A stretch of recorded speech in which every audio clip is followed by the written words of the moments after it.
Good morning. This is DR.D.SASIKALA from Department of Zoology, DKM College for Women, Vellore. And today we are going to discuss about the immunity of man. What is immunity? Immunity is defined as the ability of an organism to fight against diseases and infections. And this immunity can be distinguished as innate immunity and adaptive immunity. What is this innate immunity is it's an inborn immunity for all man, and likewise adaptive immunity is the one which is acquired, either naturally or artificially can be acquired. And this naturally acquired immunity is of two types. One is active natural adaptive immunity, the other one is passive natural adaptive immunity. What is this passive natural adaptive immunity is that adaptive means, I told you, it's an acquired immunity, and passively from the mother to the fetus, the some of the immunoglobulins may be transmitted to the infants and even to the fetus, and that is through the maternal tissues. That is called as the passive natural adaptive immunity. And likewise, after the birth, the newborn babies may be given with vaccinations, and that is called as the active natural adaptive immunity. And likewise, the artificial adaptive immunity is also differentiated as passive and active artificial adaptive immunity. This passive artificial adaptive immunity is the one which is given to those persons who has disorders in their immune system. That is, if the immune potential is very less for some particular person, means they will be given a vaccination. For example, we can say the present day situations, that is vaccination for the COVID-19 is given for almost all the people, because the COVID-19 is a new sort of diseases, this sort of endemic as well as the pandemic diseases.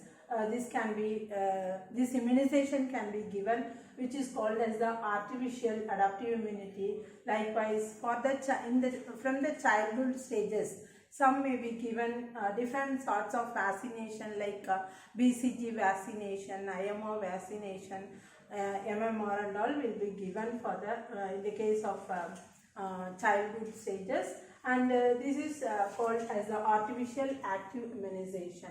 So these are all the acquired immunity. That means from the other source, either from the artificial condition or from the mother's antibodies, this can be transmitted, which is called as the acquired immunity or adaptive immunity, or we can say it is the specific immunity, because all these immunization or the vaccinations given to specific to a particular antigens, so that's why they are adaptive immunity. When you come to the innate immunity, that is the natural immunity, it's available naturally or it can be synthesized.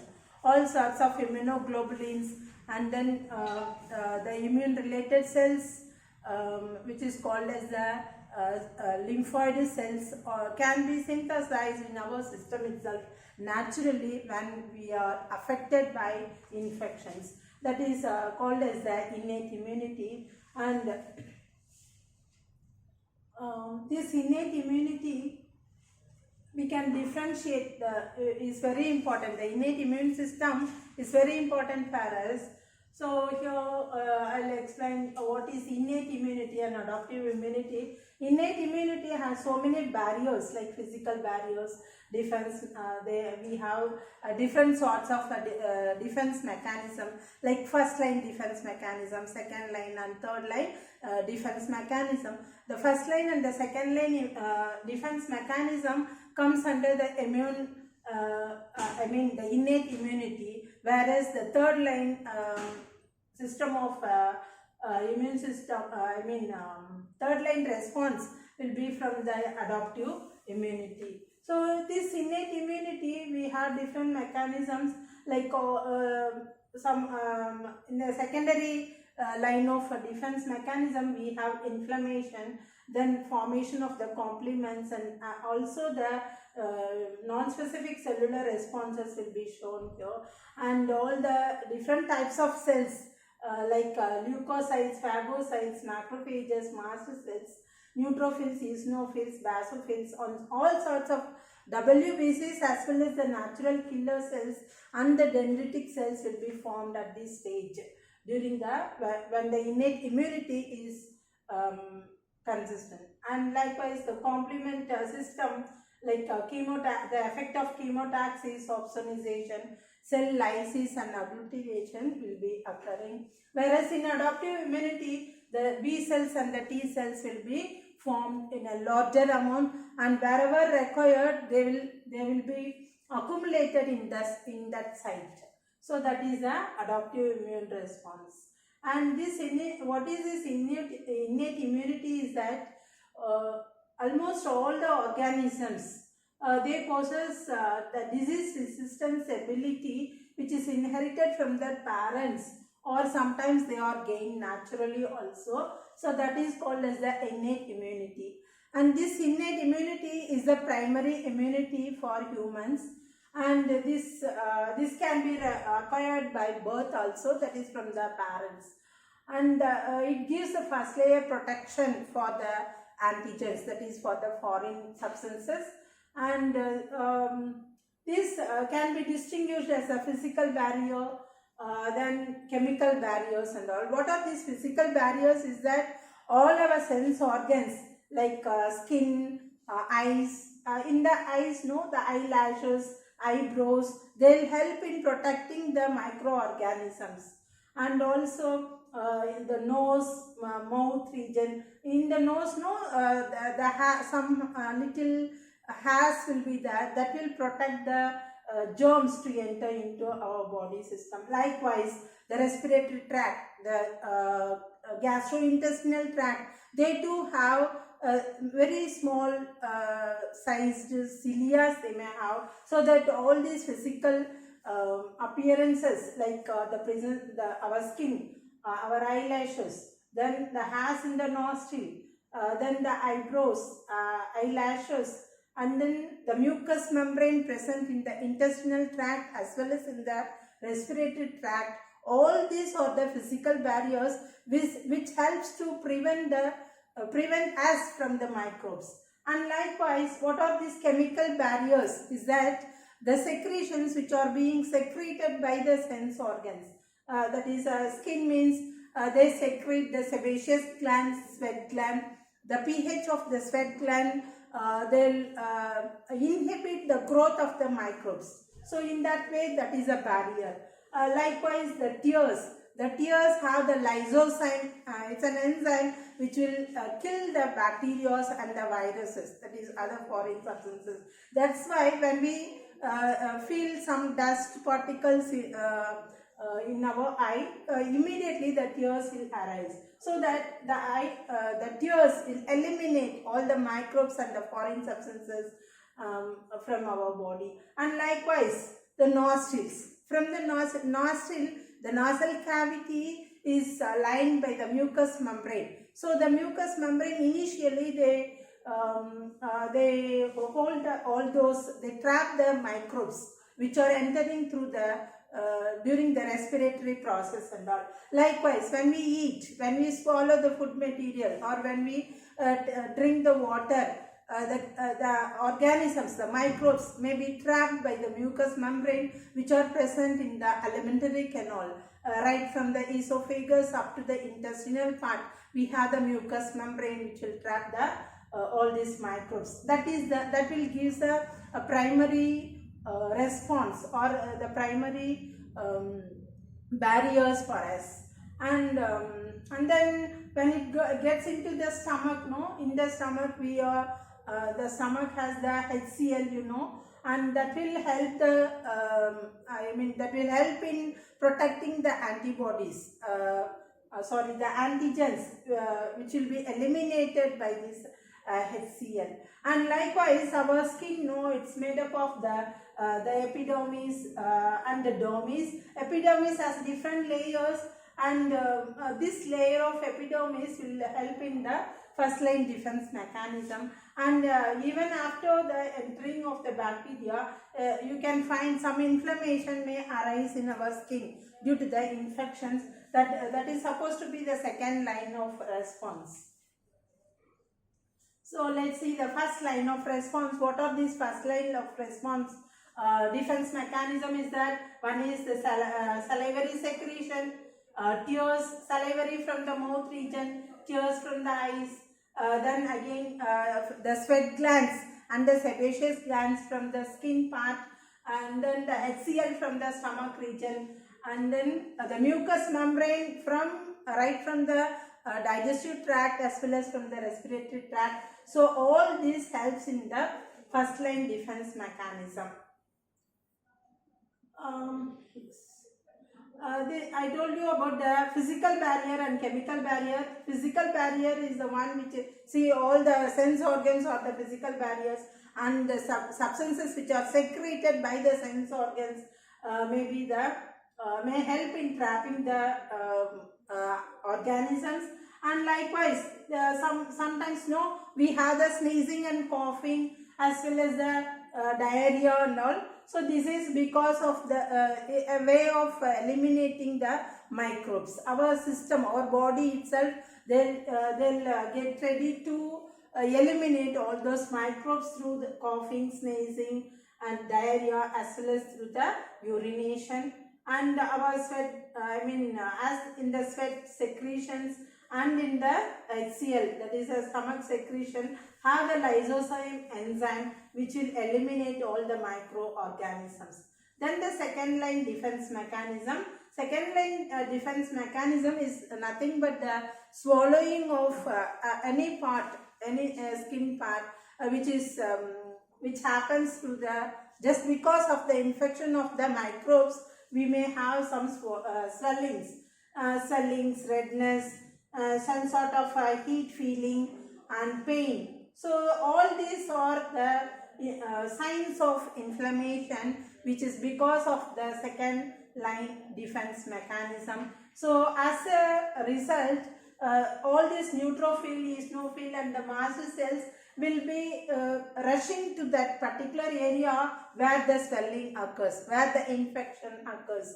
So that will dispose or eliminate all the microorganisms. The first line and the second line defense mechanism is just because of the innate immunity, that is the natural immunity.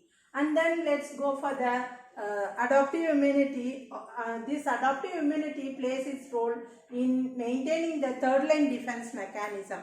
Even after the first line and the second line defense mechanisms, even after that, some of the antigens may enter into our system, our body system, and that will be protected by the T cell generation and the B cell generation, and that is called as the third line defense mechanism.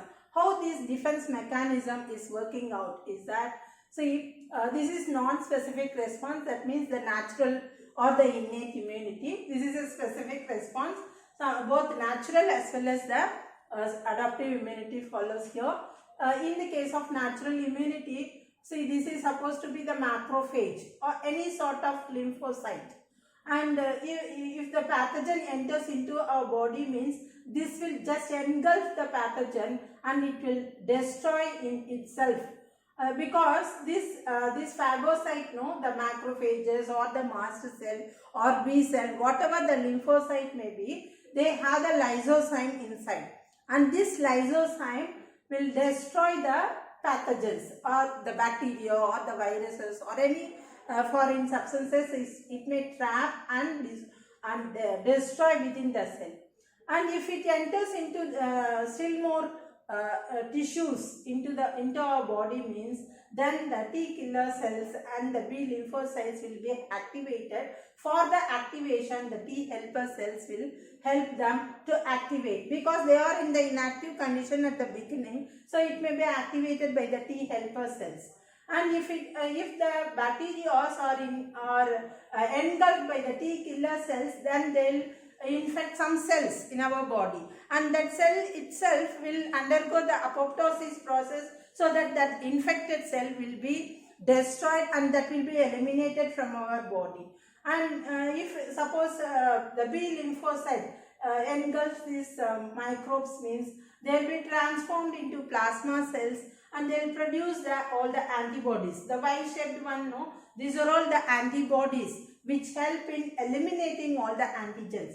The antigen is one which enters into our body, that is supposed to be the pathogens or the infected organisms, and that will be found attached along with the antibodies, and so that they will be destroyed again with the help of the memory cells. Memory cells is the one which produces the antibodies that is already existing in our system. So this is how the defense mechanism occurs in our body naturally. And then just for supporting all this immune system, we have different organs. Immune system consists of different organs which are classified as the primary lymphoid organ and the secondary lymphoid organ. Primary lymphoid organ consists of the bone marrow and the thymus. The thymus is located just near the heart region. This is the thymus part, and this is just near the heart part. They only produces all the lymphocytes. They'll synthesize the lymphocytes. Maturation will be occurring in the thymus part. And likewise the bone marrow. See, based on the function of these preference, they will be distinguished as the primary lymphoid and the secondary lymphoid organs. The primary lymphoid organ includes the bone marrow and the thymus part. The bone marrow is located everywhere. Wherever the bone is there, inside at the central part, dogma is the bone marrow, which will synthesize all the hemopoietic cells. Hemopoietic cells means from where, that is supposed to be the stem cells from which all sorts of WBCs, RBCs, thrombocytes, everything is formed from the bone marrow only. From there they will travel to the thymus part where it gets matured, and that is briefly called as T lymphocytes. The other cells which are getting matured in the bone marrow, they will be called as the B lymphocytes. So then apart from that, we have secondary immune organs also, like spleen, and then all the intestinal part, no, they have the mucus secretion, mucus associated tissues they have. So all those mucus associated cells, spleen, and then the lymph nodes, they have the primary function is different. So the secondary function is the immune response, so that they are grouped under the secondary lymphoid organs here.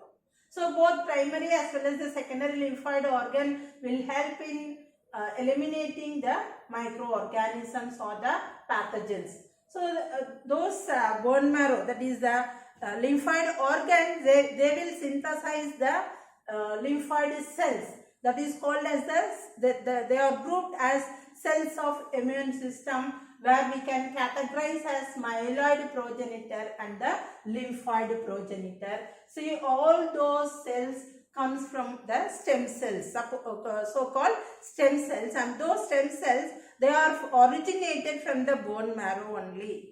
So the stem cells which are formed in the bone marrow, they are distinguished as the myeloid and the lymphoid stem cells. The myeloid stem cells, they will produce all those cells which are found in the blood, that is all sorts of WBCs. 5 different types of WBCs are there, that is basophil, eosinophil, neutrophil, and apart from that monocyte, lymphocyte. So all the 5 sorts of WBCs as well as the erythrocytes. Erythrocytes are nothing but RBCs, and the platelets which help in the blood clotting factors. So all these cells are found in the blood and they are all called as grouped under the myeloid stem cells.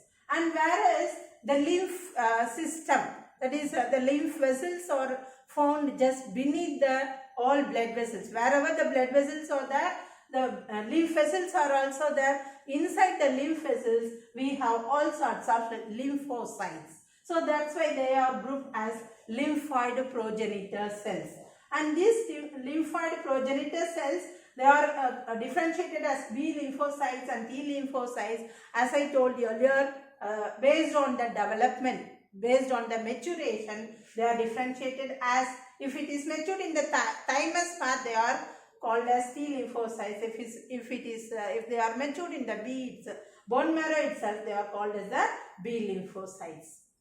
So finally, these B cells, that is B lymphocytes, shortly called as B cells, T lymphocytes shortly called as T cells. They are maturing in the thymus part. Here B cells are maturing in the bone marrow part. So all these lymphocytes will help in protecting from the the entry of microbes. So these T cells, they are supported by different types of cells like helper cells, killer cells, suppressor cells and the memory cells. Memory cells will help in recognizing the antigens, and suppressor cells helps to recognize the antigens, and the killer cells helps to destroy the pathogens, so that the abnormal cells to burst out, to clear or for eliminating all the microbes. And the helper cells also, they will differentiate the T and the B killer cells. So this is how the immune system works in our body. Thank you all for